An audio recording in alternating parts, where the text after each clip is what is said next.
देखो हम लोग आज स्टार्ट कर रहे हैं क्या चीज, बैक्टीरियोलॉजी। सबसे पहले टॉपिक का नाम जानना है। बैक्टीरियोलॉजी मतलब बताए, बैक्टीरिया और लॉजी मतलब स्टडी, मतलब जिसमें बैक्टीरिया का एनाटॉमी, ठीक है, उसका मॉर्फोलॉजी, ठीक है, उसका यूज कहाँ कहाँ होता है, उसका शेप साइज सब कुछ क्या करेंगे, उसके बारे में स्टडी करेंगे, ठीक है। तो उसी को बोला जाता है क्या चीज, बैक्टीरियोलॉजी, ठीक है। तो इसमें क्या क्या हम लोग पढ़ेंगे, उसका जो भी स्ट्रक्चर है, ठीक है ना, उसका एनाटॉमी कैसा है। जैसा हम लोग है, हम लोग कभी एनाटॉमी पढ़ते हैं ना, हार्ट कैसा है, लंग्स कैसा है, कैसे बनकर बने हुए हैं, ठीक है। तो ऐसा ही बैक्टीरिया जो जो चीज से बनकर उसका बना होगा, उसका क्या पढ़ेंगे, एनाटॉमी, ठीक है। उसके बाद उसका पढ़ेंगे मॉर्फोलॉजी। मॉर्फोलॉजी में आता है शेप, साइज, कलर, टेक्सचर, ठीक है, किस शेप का होता है, साइज क्या हो सकता है, उसका टेक्सचर कैसा होगा, समझ में आ रहा है। और डिफरेंट बैक्टीरिया का अलग अलग कलर आता है, वो कौन सा कलर स्टैंड करने पे, वो सब पढ़ेंगे। उसके बाद पढ़ेंगे हम लोग क्या चीज़, उसका यूज कहाँ है, एडवांटेज डिसएडवांटेज, कौन पैथोजेनिक होता है, कौन बीमारी नहीं करता, कौन हम लोग के लिए यूजफुल है, कौन हार्मफुल है, समझ में आ रहा है। ये सब क्या करेंगे, स्टडी करेंगे, सब बैक्टीरियोलॉजी में ही आता है, ठीक है। आज तो इंट्रोडक्शन क्लास है, इसमें पढ़ते हैं बैक्टीरिया के बारे में हम लोग क्या करेंगे, जानेंगे। कल थोड़ा बहुत बताए थे उसका क्या चीज़, स्ट्रक्चर, ठीक है ना, उसका शेप साइज कैसा रहता है, ठीक है, किस शेप का रहता है, उसके अंदर क्या क्या मिलता है, क्या क्या नहीं रहता, वो सब बताए थे, ठीक है। अब धीरे धीरे स्टार्ट कर रहे हैं, ठीक है। चलो सबसे पहले इंट्रोडक्शन में क्या है कि जो बैक्टीरिया है, ठीक है, वो कौन सा ग्रुप से बिलोंग करता है, प्रोकैरियोट्स। क्या होता है, प्रोकैरियोट्स। अब प्रोकैरियोट्स मतलब क्या होता है, देखो प्रो और दो वर्ड से बना है कैरियोट्स, ठीक है। कैरियोट्स मतलब क्या बताए थे, न्यूक्लियस। क्या होता है, न्यूक्लियस। प्रो मतलब प्रिमिटिव। क्या होता है, प्रिमिटिव, समझ में आ रहा है, जिसका न्यूक्लियस प्रिमिटिव है, ठीक है, मतलब पहले वाला प्रिमिटिव जो न्यूक्लियस टाइप का जो ऑर्गेनिज्म है, जिसका हम लोग का यूकैरियोट में क्या होता है, नया न्यूक्लियस होता है, ठीक है, मतलब इसका क्या होता है, एडवांस, समझ में आ रहा है। और इसमें क्या होता है, इसका न्यूक्लियस जो होता है क्या होता है, प्रिमिटिव होता है। न्यूक्लियस प्रिमिटिव का मतलब, न्यूक्लियस क्या होता है, यहाँ पे जो न्यूक्लियस है तुम लोग को बताया था क्या होता है, ये डबल मेम्ब्रेन रहता है। इसमें क्या होता है, अंदर न्यूक्लियोलस होता है, डीएनए होता है, आरएनए होता है, उसका बहुत सारा उसके अंदर आरएनए बोल रहे हैं, डीएनए वगैरह सब रहता है, ठीक है। तो इसमें क्या होता है, न्यूक्लियर मेम्ब्रेन नहीं रहेगा, न्यूक्लियोलस नहीं रहेगा, क्रोमोसोम एक रहेगा, समझ में आ रहा है। तो इसमें क्या होगा, बहुत सारा चीज क्या होगा, अब्सेंट रहेगा, ठीक है ना, मेम्ब्रेन नहीं रहेगा, न्यूक्लियोलस वगैरह। और इसमें क्या होगा, इसमें नहीं रहेगा। और जो यूकैरियोट्स है, ठीक है ना, यू मतलब होता है ट्रू, ठीक है ना, ट्रू न्यूक्लियस मतलब जो न्यूक्लियस का स्ट्रक्चर होता है वो बहुत सेम रहेगा, ठीक है। और ये क्या रहेगा, प्रिमिटिव रहेगा, इसका जो स्ट्रक्चर रहेगा डिफरेंट रहेगा, उसका मेम्ब्रेन नहीं रहेगा, न्यूक्लियोलस नहीं रहेगा। तो क्या होगा, पुराना टाइप का हो गया। उसी से क्या होगा, इवोल्यूशन होते होते क्या होगा, यूकैरियोट्स में नया न्यूक्लियस का डेवलपमेंट हुआ, ठीक है, जिसमें मेम्ब्रेन रहता है, न्यूक्लियोलस रहता है, समझ में आया दोनों में अंतर। तो इसका जो अंतर होगा, यूकैरियोट्स क्या होता है और प्रोकैरियोट्स क्या होता है, ठीक है ना, तो हम लोग इसमें पढ़ेंगे। तो यूकैरियोट्स क्या है, हम लोग है, ठीक है ना, जो भी ऑर्गेनिज्म है, फिश हो सकता होता है, सब लोग यूकैरियोट्स में आता है। बैक्टीरिया क्या होता है, प्रोकैरियोट्स में आता है, ठीक है। तो उसका बैक्टीरिया और हम लोग में क्या अंतर है, समझ में आ रहा है, वो क्या होगा, इसके माध्यम से हम लोग पढ़ेंगे। तो कौन सा ग्रुप में आता है बताओ, प्रोकैरियोट्स में, समझ में आया। उसके बाद क्या है कि लिविंग स्ट्रक्चर होता है, जिंदा होता है, ऐसा नहीं कि मरा हुआ रहता है, ठीक है, जिंदा होता है। और माइक्रोस्कोपिकल साइज मतलब उसका जो साइज होता है वो माइक्रोस्कोप मतलब इतना छोटा होता है कि उसको माइक्रोस्कोप में ही हम लोग देख सकते हैं, ठीक है ना। नॉर्मल बेयर आईज, देखो ये जो अनएडेड यहाँ पे लिखे हैं, तो उसका बेयर मतलब खुला हुआ आईज, तो बेयर आंख बोल सकते हैं।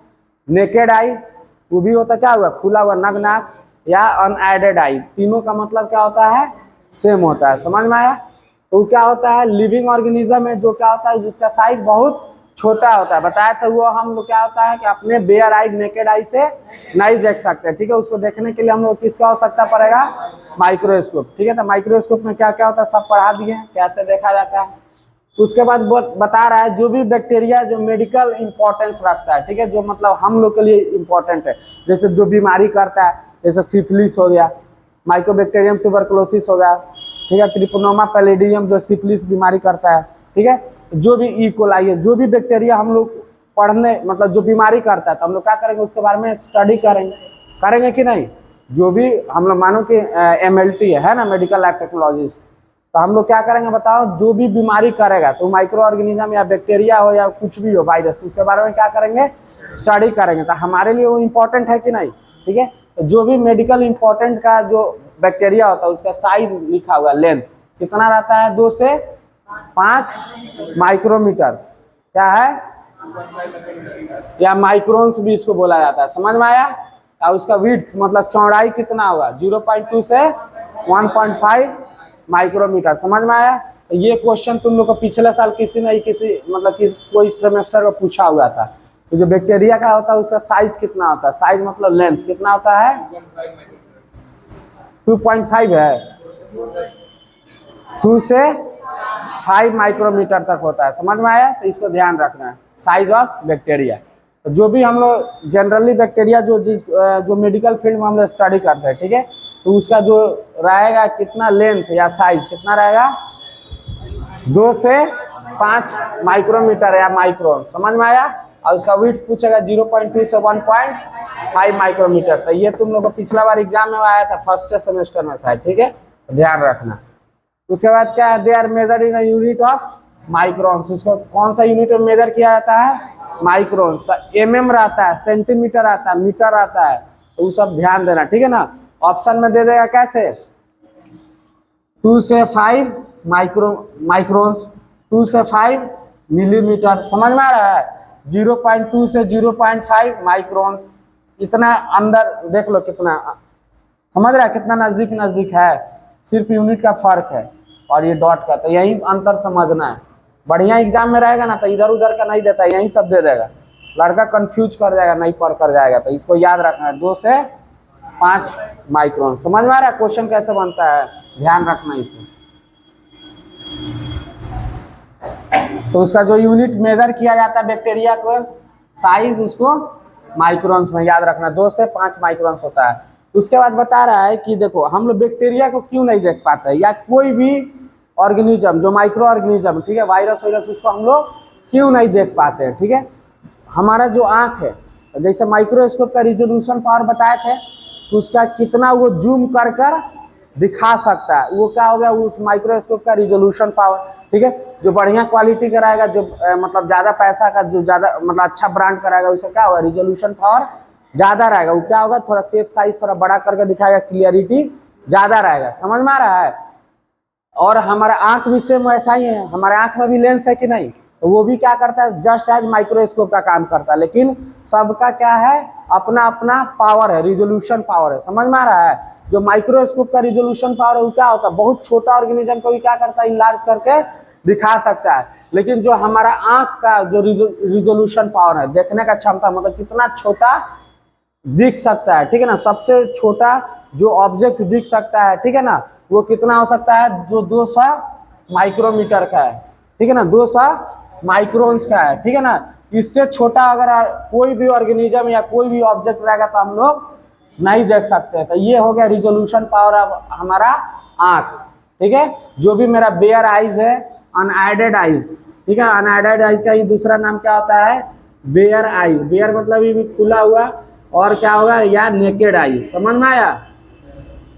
तो जो मेरा नग्न आंखों से हम लोग कितना छोटा ऑब्जेक्ट देख सकते हैं, जिसका साइज रहेगा कितना, 200 माइक्रोन। इससे अगर थोड़ा सा भी छोटा होगा, 199, 198, समझ में आ रहा है, 100, तो हम लोग क्या कर सकते हैं, उसको नहीं देख सकते। उसको देखने के लिए फिर हम लोग को क्या करना है, माइक्रोस्कोप का यूज करना पड़ेगा। तो बैक्टीरिया कितना छोटा है, देख रहा है कितना है, 2 से 5, 200 से कितना नीचे है, समझ रहा है।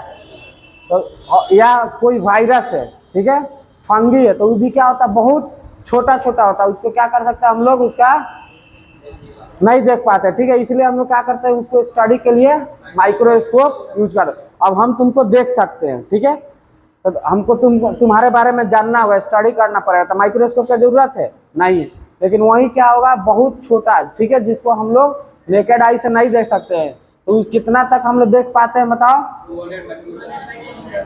200 माइक्रोन्स तक, ठीक है। उससे अगर छोटा होगा 190, 180, 170, तो हम लोग क्या कर सकते हैं, नहीं देख पाएंगे, ठीक है। तो उसके लिए हम लोग को क्या करेगा, माइक्रोस्कोप का हेल्प लेना पड़ेगा, ठीक है। तो माइक्रोस्कोप तुम लोग को पढ़ा है ना, तो ध्यान रखना, ठीक है।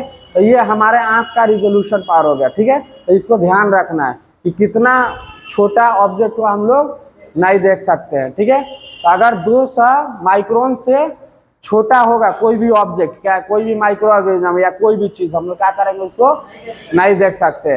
अगर इससे बड़ा होगा तो हम लोग क्या कर सकते हैं, देख सकते हैं। तो ये हो गया मेरा रिजोल्यूशन पावर ऑफ मेरा आई, आंख। समझ में आया। अभी भी डिपेंड करता है, अब जरूरी नहीं 200 माइक्रोन्स देख ही लेगा, वो डिपेंड करता है तुम्हारा क्वालिटी ऑफ आई पे। समझ में आ रहा है। किसी का आंख खराब है, विटामिन ए का कमी है, तो वो भी नहीं देख पाएगा, तो बड़ा बड़ा ऑब्जेक्ट नहीं देख पाएगा। समझ में आ रहा है। लेकिन जो अच्छा हेल्दी आई है वो कितना माइक्रोन्स का देख सकता है, एवं 200 माइक्रोन। समझ में आया। तो इसलिए जो बैक्टीरिया होता है, चूंकि ये बहुत छोटा है, कितना है, 2 से 5 माइक्रोन, तो दिखेगा हमारे आंख से नहीं दिखेगा। तो इसलिए हम लोग क्या करते हैं, बैक्टीरिया को या कोई भी माइक्रो ऑर्गेनिज्म को देखने के लिए माइक्रोस्कोप का यूज करते हैं। समझ में आया काहे माइक्रोस्कोप का यूज करते हैं, तो वही लिख रहा है, hence the study of bacteria require the use of microscope. इसलिए हम लोग क्या करते हैं, बैक्टीरिया को स्टडी करने के लिए या कोई भी माइक्रो ऑर्गेनिज्म को, ठीक है, क्या चीज का यूज करेंगे, माइक्रोस्कोप, ठीक है। अब आ रहा है यहाँ पे difference between prokaryotes and eukaryotes. Prokaryotes में क्या अंतर है और यूकैरियोट्स में क्या अंतर है, समझ में आ रहा है। तो मेनली बहुत सारा इसमें अंतर आता है, ठीक है। अब प्रोकैरियोट्स मतलब क्या होगा, प्रिमिटिव टाइप ऑफ ऑर्गेनिज्म है, ठीक है। तो क्या होगा, बैक्टीरिया। और यूकैरियोट्स मतलब जो एडवांस है, ठीक है। जैसे क्या हो गया बताओ, एम्फीबियंस हो गया, रेप्टाइल्स हो गया, मैमल्स हो गया, प्लांट सब क्या हो, यूकैरियोट्स में आता है। प्रोकैरियोट्स में बहुत पुराना, ठीक है, मेनली बैक्टीरिया सब आता है, ठीक है। तो जो भी बैक्टीरिया और यूकैरियोट्स में क्या अंतर है, समझ में आ रहा है, उसके बारे में हम लोग क्या करेंगे, स्टडी करेंगे। तो सबसे पहले हम लोग स्टार्ट कर रहे हैं कहाँ से बताओ, न्यूक्लियस से, ठीक है। तो न्यूक्लियस प्रोकैरियोट्स में कैसा रहता है और यूकैरियोट्स में कैसा रहता है, हम तुम लोगों को कल स्ट्रक्चर बनाए थे, बताए थे। तो ये है क्या चीज मानो, नहीं बैक्टीरिया का सेल है। तो हम यहाँ से प्लाज्मा मेम्ब्रेन से स्टार्ट कर रहे हैं, समझ में आ रहा है। इसके ऊपर क्या था, भूल गया रे, बोलो, सेल वाल, सेल मेम्ब्रेन था। ये क्या है, ये क्या होगा, थोड़ा मोटा लेयर होगा, ठीक है ना। तो ये सब को छोड़ो, हम लोग आ रहे हैं डायरेक्ट प्लाज्मा मेम्ब्रेन के अंदर, ठीक है। तो हम तुमको बताए थे जो न्यूक्लियस होता है वो क्या था बताओ, क्रोमोसोम न्यूक्लियस था, क्या साइटोप्लाज्म में ऐसा ही तैर रहा था, समझ में आया। इसका कोई मेम्ब्रेन था, नहीं था ना। तो इसलिए क्या था, साइटोप्लाज्म में ही क्या कर रहा था, तैर रहा था। मतलब साइटोप्लाज्म का भी जो भी फ्लूइड होगा अंदर उसका जा सकता है, उसका बाहर आ सकता है। लेकिन हम लोग में क्या होता है, तो ऐसा नहीं है। देखो यहाँ पर मेम्ब्रेन है ना, तो साइटोप्लाज्म का कोई भी सामान अंदर ऐसा ही फ्लूइड अंदर नहीं जा सकता, इसमें से बाहर नहीं आ सकता। कुछ भी होगा तो परमेबिलिटी, ठीक है ना, पूछ कर आएगा जाएगा, ठीक है। लेकिन इसमें क्या होता है, मेम्ब्रेन नहीं है, तो सब क्या है, ऐसा ही छिटाया हुआ रहता है, ठीक है ना। तो ये क्या होगा, जो साइटोप्लाज्म है, क्या है, साइटोप्लाज्म। तो इसमें क्या रहेगा, सब इधर उधर छिटा हुआ रहेगा, बताए थे। तो देखो न्यूक्लियस रहेगा, तो न्यूक्लियर मेम्ब्रेन क्या रहेगा इसमें, एब्सेंट। तो प्रोकैरियोट मतलब समझ जाओ क्या चीज है, ये बैक्टीरिया है, समझ में आया। और ये हम लोग का ह्यूमन है। यूकैरियोट्स में बहुत सारा ऑर्गेनिज्म आता है, ठीक है ना, जितना एम्फीबियंस, रेप्टाइल्स, बर्ड्स, प्लांट सब क्या होता है, यूकैरियोट्स में ही आता है, ठीक है। तो वो समझ जाओ कि हम ह्यूमन का लेकर चल रहे हैं, ठीक है ना, जो हम लोग है। तो हम लोग में क्या डिफरेंस और बैक्टीरिया में वो पढ़ रहा है। तो सबसे पहले न्यूक्लियस, न्यूक्लियस में क्या है, न्यूक्लियर मेम्ब्रेन रहेगा, बोलो, रहेगा ना। तो न्यूक्लियर मेम्ब्रेन इसमें एब्सेंट था, नहीं था, इधर उधर तैर रहा था, इसमें प्रेजेंट, ठीक है। न्यूक्लियोलस इसमें था, कल पढ़ाए थे न्यूक्लियोलस कहीं, बोलो। तो इसमें क्या है, एब्सेंट। और जो हम लोग में है वो प्रेजेंट है। देखो इधर कहीं करके न्यूक्लियोलस लिखा है, आप लिखा है ना, ये वाला स्ट्रक्चर, बोलो। तो हम लोग में क्या है, प्रेजेंट है, बैक्टीरिया में एब्सेंट। उसके बाद है क्रोमोसोम, तो हम लिखाए थे इसमें क्रोमोसोम, ये करके लिखाया था ना क्रोमोसोम कल के स्ट्रक्चर में, बोलो। बिना क्रोमोसोम का कोई ऑर्गेनिज्म रह पाएगा, बोलो, नहीं रह पाता। इसमें क्या होता है, एक क्रोमोसोम होता है, कितना होता है, एक। हम लोग में क्या होता है, 46 होता है कि नहीं, 23 पेयर। तो इसमें क्या है, मोर देन 1 लिख दिए। तो सिर्फ यूकैरियोट्स मतलब ह्यूमन ही नहीं होता है, बोल रहे हैं कि बहुत सारा प्लांट जितना भी ऑर्गेनिज्म है, रेप्टाइल्स, बर्ड्स, मैमल्स, सब आ जाता है।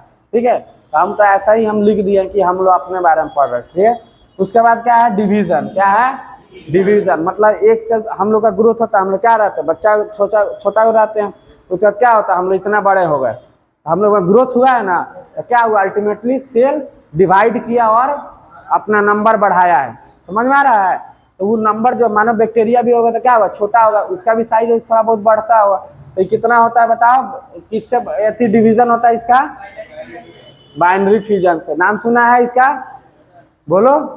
तो बाइनरी फ्यूजन, बाइनरी फ्यूजन में क्या होता है, एक ऑर्गेनिज्म है, मानो ये बैक्टीरिया है, समझ में आया, इसी से क्या होगा कि आगे वाला जाकर ही क्या होगा, ऐसा एक आउटग्रोथ बनाएगा। समझ में आ रहा है, और उसके बाद लास्ट में जाकर ही क्या होगा, आउटग्रोथ ही कट जाएगा, तो ये क्या होगा, छोटा एक अलग हट गया, तो ये क्या होगा, पैरेंटल हो गया, मतलब जिससे बना, और ये क्या हो गया, न्यूली फॉर्म्ड हो गया। तो बाइनरी फ्यूजन यही होता है, एक आउट, पहले पेरेंट रहता है, उसके बाद क्या होता है, एक आउटग्रोथ बनाता है, उसके बाद क्या होता है इसका, बोलो, स्ट्रक्चर प्रोट्रूड करता है, उसके बाद क्या होगा, ये कट जाएगा, ये बाहर निकल जाएगा और ये हो जाएगा। समझ में, तो एक से दो बन गया कि नहीं। ठीक है, फिर इससे ये क्या होगा, बड़ा होगा सेल, फिर इससे प्रोट्रूड होगा, तो क्या होगा, डिवीजन हो रहा है कि नहीं, तो इसी को बोलते हैं डिवीजन। तो यही होता है क्या चीज, बाइनरी फ्यूजन। अब हम लोग में क्या होता है, माइटोसिस होता है। क्या होता है, माइटोसिस। हम लोग का क्या होता है, पहले बताओ, एक रहता है ना, 2n, इससे क्या होता है, एक सेल बना, फिर इससे क्या होता है, दो सेल बना, इससे क्या होगा, समझ में आ रहा है, तो क्या होता है, बढ़ते जा रहा है। ठीक है, तो इसी को क्या बोलते हैं, माइटोसिस। ठीक है, तो इससे क्या होगा, सेल बढ़ा ना, 1 से 2 हुआ, 2 से 4 हुआ, फिर 4 से 16 होगा, 16 से 64 होगा, ऐसे करके क्या होगा, बढ़ते चला जाएगा। तो ये समझ में आया। न्यूक्लियस में कौन कौन स्ट्रक्चर आता है, ध्यान रहेगा ना। सबसे पहले कौन रहता है, न्यूक्लियर मेम्ब्रेन, मतलब इन्वेलप। ठीक है, जैसे मोबाइल का जो कवर है, इन्वेलप बोलते हैं ना उसको, तो मोबाइल का जो कवर है वो मोबाइल के लिए क्या हो गया, उसका मेम्ब्रेन हो गया। समझ में आ रहा है, तो वही क्या है, न्यूक्लियर मेम्ब्रेन। तो न्यूक्लियस का रहेगा तो न्यूक्लियर मेम्ब्रेन बोल देंगे। ये क्या है, न्यूक्लियोलस। न्यूक्लियोलस क्या होता है, न्यूक्लियस के अंदर आता है। ठीक है, उसके बारे में पढ़ाएंगे। ये क्या है, क्रोमोसोम। न्यूक्लियोलस के अंदर क्या होता है, क्रोमोसोम। तो ये सब क्या रहेगा, ऑब्सेंट क्रोमोसोम एक ही रहता है हम लोग में, मोर देन एक। और डिवीजन जो होगा बाइनरी फ्यूजन से, इसमें माइटोसिस। इसमें क्या होता है, जो भी पेरेंट सेल है एक प्रोट्रूड करेगा, उसके बाद जाकर ही क्या होगा, कट कर बाहर हट जाएगा। समझ में आ रहा है। और इसमें क्या होगा, 1 से 2, 2 से 4, 4 से 16, 4 से कितना 8, 8 से 16, ऐसा करके बनते चला जाएगा। समझ में आया। उसके बाद क्या है, साइटोप्लाज्म। ठीक है, अब साइटोप्लाज्म में ही पढ़ाए थे ना, कि जितना क्या क्या पढ़ाए थे, म्यूजोसोम पढ़ाए थे, न्यूक्लियोइड पढ़ाए थे, और क्या क्या पढ़ाए थे। ठीक है, तो बैक्टीरिया इस सब में क्या होता है, सब कुछ नहीं रहेगा। ठीक है, तो ये क्या है, देखो ये सब जितना भी ये है, गोल्गी बॉडी, ठीक है, माइक्रो ऑर्गेनिज्म, ये सब माइक्रोट्यूब्यूल्स, ये सब क्या है बताओ, क्या है, साइटोप्लाज्म है। ये इसका क्या है, न्यूक्लियस है। ये क्या है, साइटोप्लाज्म। तो इसी में ना है ये सब। राइबोसोम भी इसी में है, ईआर भी इसी में है, गोल्गी बॉडी इसी में है, माइटोकॉन्ड्रिया इसी में है। समझ में आ रहा है। तो वही क्या होगा, साइटोप्लाज्म में कौन कौन सा ये कंपोनेंट पाया जाता है। ठीक है, तो वो पढ़ा रहे हैं। तो क्या होता है, पहला माइटोकॉन्ड्रिया। तो माइटोकॉन्ड्रिया था उसमें, बैक्टीरिया में कल पढ़ाए थे, कहीं लिखा था नहीं। क्या उसमें रहता है माइटोकॉन्ड्रिया जैसा, बोलो, म्यूजोसोम। ठीक है, तो माइटोकॉन्ड्रिया नहीं है, लेकिन माइटोकॉन्ड्रिया का जो काम है, ठीक है, वही काम कौन करेगा, म्यूजोसोम करेगा बैक्टीरिया में। गोल्गी बॉडी रहता है, नहीं रहेगा, गोल्गी बॉडी नहीं रहता है। राइबोसोम बोलो, रहता है, मारेंगे तबड़ाक से, बताए थे। राइबोसोम नहीं होता है, उसके जैसा काम करने वाला जो रहता है उसको पेरिप्लाज्मिक स्पेस बोलते हैं। पेरिप्लाज्मिक स्पेस में क्या होता है, हाइड्रोलाइटिक एंजाइम सब प्रेजेंट रहता है। ठीक है, तो लाइसोसोम में भी क्या होता है, हाइड्रोलाइटिक एंजाइम रहता है बहुत सारा। तो पेरिप्लाज्मिक स्पेस में ही बताए थे बहुत सारा, बोलो, हाइड्रोलाइटिक एंजाइम रहता है। इंडोप्लाज्मिक रेक्टिकुलम भी उसमें बताए थे, नहीं बताए थे। तो ये सब mitochondria, Golgi body, lysosome, endoplasmic reticulum क्या होगा, सब एब्सेंट रहेगा बैक्टीरिया में। हम लोग में क्या रहेगा, प्रेजेंट रहेगा। हो सकता है इसी के जैसा, आप देखो बैक्टीरिया है तो उसके लिए भी तो सांस लेगा, वो भी, उसको भी तो एनर्जी चाहिए। तो उसको जो माइटोकॉन्ड्रिया जैसा काम कर रहा था उसको क्या बोले थे, मीजोसोम। तो मीजोसोम जो क्या होगा, जो पार्ट रहेगा सेल का, वो क्या करेगा, कंपोनेंट सेल रहेगा, वो क्या करेगा, माइटोकॉन्ड्रिया जो हम लोग का काम करता है वो क्या करेगा, बैक्टीरिया में काम करेगा। ठीक है, वो उसको क्या करेगा, एनर्जी वगैरह क्या करेगा, प्रोवाइड कराएगा। गोल्गी बॉडी तो नहीं रहता है। लाइसोसोम जैसा क्या रहेगा, पेरिप्लाज्मिक स्पेस, पीएस लिख दिया। ठीक है, तो लाइसोसोम का काम करेगा। ठीक है, समझ में आ रहा है। उसके बाद और सब जब स्ट्रक्चर पढ़ाएंगे तो और सब बहुत सारा चीज बताएंगे। उसके बाद जो केमिकल कंपोजिशन है, मतलब जो सेल स्ट्रक्चर है, ठीक है ना, प्रोकैरियोट्स में, तो उसका जो बाहर का लेयर है, हम लोग का बाहर का लेयर है, वो क्या होता है, दोनों डिफरेंट होता है। समझ में आ रहा है।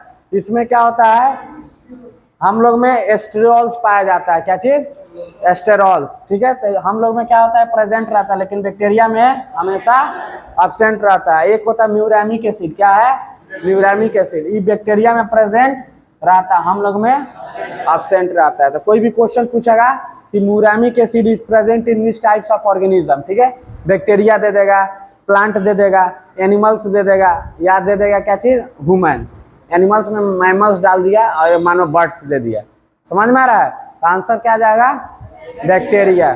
सिर्फ बैक्टीरिया में ही म्यूरामिक एसिड होता है, मतलब जो भी प्रोकैरियोट्स ऑर्गेनिज्म उसमें क्या होगा, म्यूरामिक एसिड रहेगा। एस्टेरॉल्स क्या होता है, बैक्टीरिया प्रोकैरियोट्स में नहीं रहता, सिर्फ क्या होता है, यूकैरियोट्स में रहता है। समझ में आया। तो ये है, तो यहाँ से भी कभी कभी क्वेश्चन पूछता है म्यूरामिक एसिड वाला, इसलिए लिखा दिया कि म्यूरामिक एसिड कहाँ पे पाया जाता है। म्यूरामिक एसिड क्या होता है, बैक्टीरिया के सेल में पाया जाता है। समझ में आया। जो भी बाहर का स्ट्रक्चर है पढ़ाएंगे ना, इसका एनाटॉमी स्ट्रक्चर तभी बताएंगे। समझ में आया, बोलो। तो याद करके आएगा ये सब ना। यूकैरियोट्स क्या होता है, प्रोकैरियोट्स क्या होता है, उसमें डिफरेंस क्या है, समझ में आया। जो भी न्यूक्लियर मेम्ब्रेन है, न्यूक्लियोलस है, क्रोमोसोम है, ठीक है, तो ये दोनों तो प्रेजेंट नहीं रहेगा, अब्सेंट अब्सेंट। क्रोमोसोम सिर्फ इसमें एक रहेगा, और जो भी यूकैरियोट्स में मोर देन वन रहेगा। डिवीजन जो होता है किससे, बाइनरी फ्यूजन से, और हम लोग में माइटोसिस से। साइटोप्लाज्म में mitochondria, Golgi body, lysosome, endoplasmic reticulum सब प्रेजेंट रहता है, हम लोग में इसमें अब्सेंट रहेगा। लेकिन इसी के जैसा काम करने वाला दूसरा कंपोनेंट प्रेजेंट रह सकता है। ठीक है, जैसे माइटोकॉन्ड्रिया वाला जो काम करेगा मीजोसोम, लाइसोसोम का पेरिप्लाज्मिक स्पेस। ठीक है, जब स्ट्रक्चर कल पढ़ाएंगे तो फिर सही से बताएंगे। और उसका केमिकल कंपोजिशन जो सेल का था, एस्ट्रॉल्स होता है सिर्फ यूकैरियोट्स में पाया जाता है, जो म्यूरामिक एसिड है सिर्फ प्रोकैरियोट्स में पाया जाता है। समझ में आया। तो म्यूरामिक एसिड वाला क्वेश्चन आता है, ध्यान रखना। तो म्यूरामिक एसिड क्या होता है कि जो भी सेल ऑफ किस में रहेगा, प्रोकैरियोट्स में, ठीक है, बैक्टीरिया में। तो यही है आज का इंट्रोडक्शन क्लास। अब कल से हम लोग सबसे पहले पढ़ेंगे क्या चीज, स्ट्रक्चर ऑफ बैक्टीरिया या एनाटॉमी ऑफ बैक्टीरिया। बैक्टीरिया का जो स्ट्रक्चर कल पढ़ाए थे उसके बारे में डीप पढ़ाएंगे, और उसके बाद एक एक ऑर्गन का नाम, ठीक है, जैसे सेल वाल क्या चीज का बना हुआ रहता है, कैप्सूल क्या होता है, ठीक है, उसके बाद न्यूक्लियोइड क्या होता है, मीजोसोम क्या होता है, इंक्लूजन बॉडी क्या होता है, उसका साइटोप्लाज्म क्या होता है, राइबोसोम कितना टाइप्स का बना रहता है, 70S टाइप का बताए थे। तो उस सबको डिटेल में लिखाना है। और ये कंप्लीट होगा, उसके बाद पढ़ेंगे मॉर्फोलॉजी, शेप, साइज, कलर, कि शेप के आधार पर बैक्टीरिया को कितने भागों में बांटा गया है, ठीक है ना, कौन सा बैक्टीरिया किस कलर का स्टेन लेता है, ठीक है, सब पढ़ाएंगे। समझ में आया। चलो इसको एंड करते हैं, हम कल पढ़ेंगे।